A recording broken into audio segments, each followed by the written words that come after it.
Hello दोस्त, BLR classes में आपका बहुत बहुत स्वागत है। आज के इस वीडियो में पूरे 50 प्रश्न करवाने वाले हैं, जो कि ऐसे प्रश्न हैं जो कि पिछले कई एग्जामों में पूछे गए हैं और आपके लिए उपयोगी हो सकते हैं और बहुत ही उपयोगी प्रश्न लिए गए हैं। तो चलिए इस प्रश्न को पूरे करते हैं। देख सकते हैं 50 प्रश्न लिए गए हैं, पूरे ही 50 प्रश्न हैं, एग्जाम रिपीटेड क्वेश्चन है। तो आज का पहला क्वेश्चन इस प्रकार है, क्वेश्चन को शुरू किया जाता है।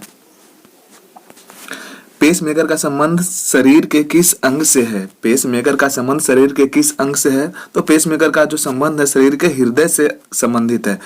थोड़ा सा पेसमेकर के बारे में जान लेते हैं कि मानव हृदय में जो पेसमेकर का जो संबंध होता है किससे होता है। दिल की धड़कन को नियंत्रित रखने के लिए पेसमेकर या फिर कृत्रिम पेसमेकर भी कह सकते हैं, ताकि दिल का प्राकृतिक पेसमेकर मानकर भ्रमित न हुआ जाए।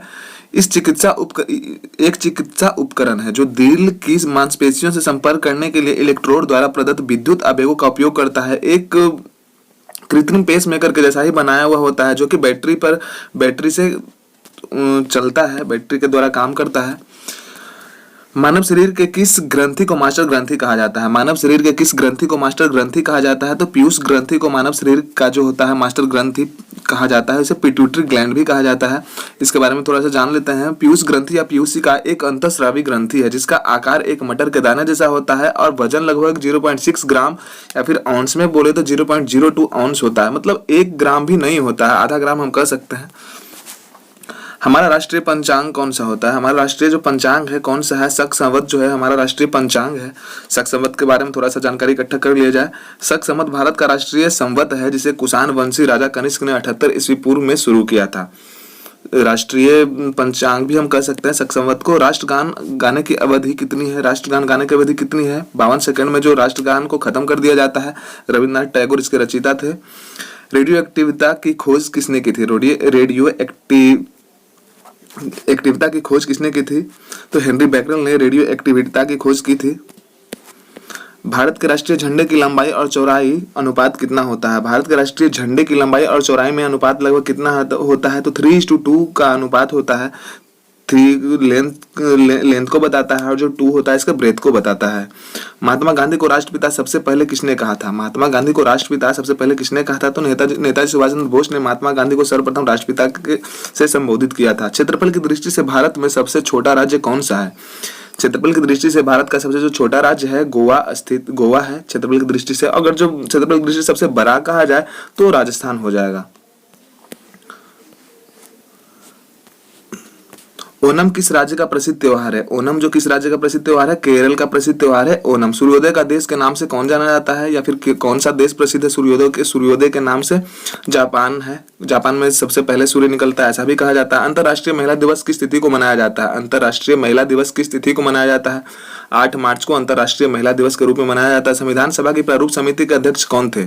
संविधान सभा के प्रारूप समिति के अध्यक्ष कौन थे? डॉक्टर भीमराव अंबेडकर जो थे संविधान सभा के प्रारूप समिति के अध्यक्ष थे, डॉक्टर भीमराव अंबेडकर। विश्व रेड क्रॉस दिवस किस तारीख को मनाया जाता है? विश्व रेड क्रॉस दिवस किस तिथि को मनाया जाता है? 8 मई को विश्व रेड क्रॉस दिवस मनाया जाता है, 8 मई को। अर्थशास्त्र नामक पुस्तक किसने लिखी थी? अर्थशास्त्र नामक पुस्तक किसने लिखी थी? चाणक्य, जिन्हें कौटिल्य भी कहा जाता है। विष्णुगुप्त के भी नाम से जान सकते हैं इन्हें, जो कि चंद्रगुप्त को राजा बनाने में बहुत अहम योगदान है इनका। जय जवान जय किसान का नारा किसने लगाया था? जय जवान जय किसान का नारा किसने दिया? लाल बहादुर शास्त्री जी ने जय जवान जय किसान का नारा लगाया था। संविधान सभा का अस्थायी अध्यक्ष कौन था? संविधान सभा का अस्थायी ध्यान रखेंगे आप लोग, अस्थायी यहाँ प्रयुक्त किया गया है। संविधान सभा का अस्थायी अध्यक्ष कौन था? डॉक्टर राजेंद्र प्रसाद जो थे संविधान सभा का अस्थायी अध्यक्ष थे। और अगर जो अस्थायी अध्यक्ष के बारे में बात किया जाए तो डॉक्टर सच्चिदानंद सिन्हा थे।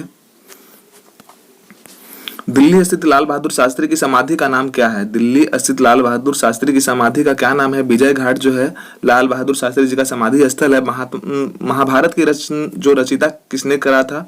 रचयिता कौन है? महर्षि वेदव्यास जी जो है जो महाभारत के रचयिता हैं। सिख धर्म का संस्थापक किस सिख गुरु को माना जाता है? सिख धर्म का संस्थापक किस सिख गुरु को माना जाता है? गुरु नानक जो है सिख धर्म के संस्थापक, इन्हें माना जाता है गुरु नानक जी को।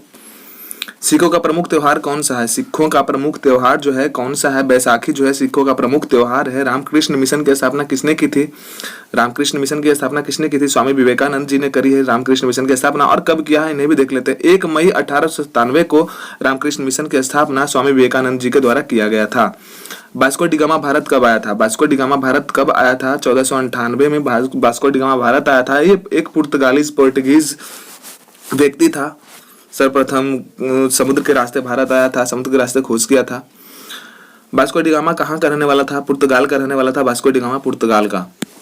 ब्रह्म समाज की स्थापना किसके द्वारा किया गया था? ब्रह्म समाज की स्थापना किसके द्वारा किया गया था? राजा राम मोहन के द्वारा ब्रह्म समाज की स्थापना की गई थी। और कब की गई थी? 20 अगस्त 1828 को ब्रह्म समाज की स्थापना राजा राम मोहन राय के द्वारा किया गया था।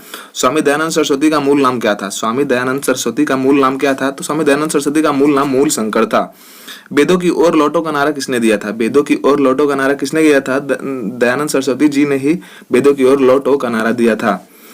भारत की पहली महिला राज्यपाल कौन थी? भारत की पहली महिला राज्यपाल कौन थी? सरोजनी नायडू जो थी भारत की पहली महिला राज्यपाल थी। और ये यूपी की बनी थी। उत्तर प्रदेश की सर्वप्रथम महिला राज्यपाल सरोजनी नायडू बनी थी।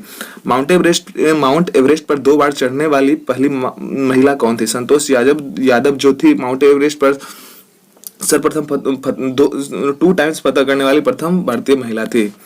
सॉन्डर्स की हत्या किसने की थी? सॉन्डर्स की हत्या किसने की थी? भगत सिंह ने सॉन्डर्स की हत्या की थी। जो कि कब किया गया था? 17 दिसंबर 1928 को सॉन्डर्स की हत्या की गई थी। ऐसा सॉन्डर्स को मारने के लिए कोई इरादा नहीं था। वो किसी और अंग्रेजी ऑफिसर्स को मारना चाहते थे। और इनके साथ एक और भी व्यक्ति थे जो राजगुरु थे। सबसे सर्वप्रथम जो गोली राजगुरु नहीं चलाई थी। दोनों अच्छे मित्र थे। 1857 ईस्वी के विद्रोह में किसने अपना बलिदान सबसे पहले दिया? और ये यहाँ लाहौर में हुआ था। 1857 ईस्वी के विद्रोह में किसने अपना पहला बलिदान दिया था? तो सबसे पहला बलिदान मंगल पांडे जी दिए थे, जो कि हिंदुस्तान के ही ब्रिटिश के साथ में जो सिपाही थे, हिंदुस्तान के सिपाही थे पर ब्रिटिश के साथ में थे ये। और इन्होंने सबसे पहला अपना बलिदान दिया। उनके ब्रिटिश के विरुद्ध में गए और चर्बी युक्त जो हथियार था उनके विरोध में ही अपना बलिदान दिया।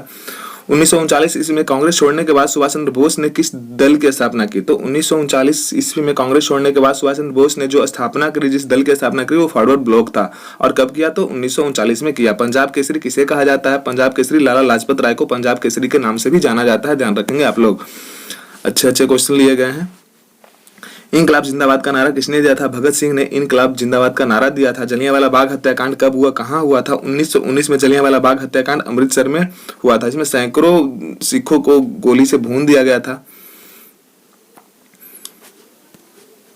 भारत की पहली महिला शासिका कौन थी? भारत की पहली महिला शासिका कौन थी? रजिया सुल्तान जो थी भारत की पहली महिला शासिका थी। मछली किसकी सहायता से सांस लेती है? तो मछली जो होती है गलफड़ा गिल्स की सहायता से सांस लेती है। पोंगल किस राज्य का त्योहार है? पोंगल जो है तमिलनाडु राज्य का त्योहार है। गिद्धा और भांगड़ा जो है किस राज्य का लोक नृत्य है? पंजाब का लोक नृत्य है गिद्धा और भांगड़ा। याद रखेंगे आप लोग। टेलीविजन का आविष्कार किसने किया था? टेलीविजन का आविष्कार किसने किया था? जॉन लोगी बेयर्ड ने टेलीविजन का आविष्कार किया था। कागज का आविष्कार किस देश में हुआ था? चीन में कागज का आविष्कार हुआ था। पर ऐसा चीन में कोई साक्ष्य मिला नहीं है कि चीन में सबसे पहले कागज का आविष्कार किया। सबसे पहले जो साक्ष्य मिला है भारत में ही सबसे पहले साक्ष्य मिला है। करीब 9वीं 10वीं शताब्दी 11वीं शताब्दी की बात चल रही है यहाँ। गौतम बुद्ध का बचपन का नाम क्या था? गौतम बुद्ध का जो बचपन का नाम था सिद्धार्थ था। गौतम बुद्ध के बचपन का नाम। रतौंधी किस विटामिन की कमी से होती है? रतौंधी विटामिन ए की कमी से होती है। विटामिन ए की कमी डिफिशियंसी हो जाएगी तो यही रतौंधी नाइट ब्लाइंडनेस माना जाता है। कौन सा विटामिन आंवले में प्रचुर मात्रा में पाया जाता है? विटामिन सी जो है आंवले में बहुत ही ज्यादा मात्रा में पाया जाता है। भारत का गवर्नर जनरल कौन था? भारत का प्रथम गवर्नर जनरल जो था लॉर्ड विलियम बेटिंग था। भारत का प्रथम गवर्नर जनरल। इंसुलिन का प्रयोग किस बीमारी के उपचार में किया जाता है? इंसुलिन का जो प्रयोग होता है जो मधुमेह के उपचार में किया जाता है। इंसुलिन का इंजेक्शन लिया जाता है। बिहू किस राज्य का प्रसिद्ध त्योहार है? बिहू किस राज्य का प्रसिद्ध त्योहार है? असम का प्रसिद्ध त्योहार है बिहू। भारत के मुख्य भूमि का दक्षिणतम किनारा कौन सा है? भारत की मुख्य भूमि का दक्षिणतम जो किनारा है कन्याकुमारी है, जो कि तमिलनाडु में स्थित है। दक्षिणतम बिंदु है। भारत में सबसे पहले सूर्य किस राज्य में निकलता है? भारत में सबसे पहले सूर्य जो है अरुणाचल प्रदेश में निकलता है। सूर्य सबसे पहले जो भारत में है अरुणाचल प्रदेश से निकलता है। आर्य समाज की स्थापना किसने की थी? आर्य समाज की स्थापना स्वामी दयानंद सरस्वती ने की है। आर्य समाज की स्थापना। आज का लास्ट क्वेश्चन है। क्वेश्चन अच्छा लगे सारे जिस वीडियो में जो क्वेश्चन जितना भी क्वेश्चन लिया गया है उपयोगी लगे, आपके लिए बेनिफिशियल है, एग्जाम में रिपीटेड क्वेश्चन है सब, तो आपको अच्छा लगे तो लाइक और सब्सक्राइब अवश्य करें। दोस्तों के साथ में शेयर भी करें और बने रहे BLR क्लासेस में। आज का लास्ट क्वेश्चन है, पंजाबी भाषा की जो लिपि है कौन सी होती है? पंजाबी भाषा की लिपि होती है गुरुमुखी लिपि होती है, और हिंदी भाषा की जो होती है देवनागरी लिपि होती है, देवनागरी लिपि हम कह सकते हैं, और अंग्रेजी भाषा की जो लिपि होती है रोमन लिपि होती है। तो फिर मिलेंगे नेक्स्ट क्लासेस में, नेक्स्ट वीडियो में हम फिर से हाजिर होंगे। आज के लिए सिर्फ इतना ही था। धन्यवाद। जय हिंद।